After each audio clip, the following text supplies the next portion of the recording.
కొండ భీమనపల్లి గ్రామం మరియు పరిసర ప్రాంత ప్రజలకు విజ్ఞప్తి ఆహ్వానం.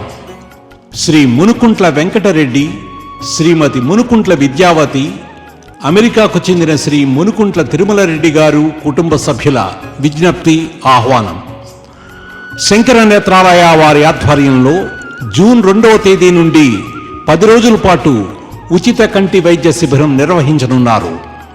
ఈ కంటి వైద్య శిబిరాన్ని శ్రీ మునుకుంట్ల వెంకటరెడ్డి గారు, శ్రీమతి మునుకుంట్ల విద్యావతి గారుల ఇంటి వద్ద నిర్వహించబడుతోంది. ఈ కంటి వైద్య శిబిరంలో కంటి పరీక్షలు నిర్వహించడంతో పాటు కంటి పొర, శుక్ల వ్యాధులకు శస్త్రచికిత్సలు ఉచితంగా నిర్వహిస్తారు. ఎంతో ప్రతిష్టాత్మకంగా నిర్వహించే ఈ శిబిరంలో ఉచిత మందులు మరియు కళ్ళజోళ్ల పంపిణీతో పాటు ఉచిత భోజన సదుపాయం కూడా దాతలు ఏర్పాటు చేస్తున్నారు. తమ ఆధార్ కార్డుతో హాజరై ఈ సదవకాశాన్ని ఉపయోగించుకుని ఉచిత కంటి సేవలు పొంది ఈ కార్యక్రమాన్ని విజయవంతం చేయవలసిందిగా కోరడమైంది. ధన్యవాదాలు.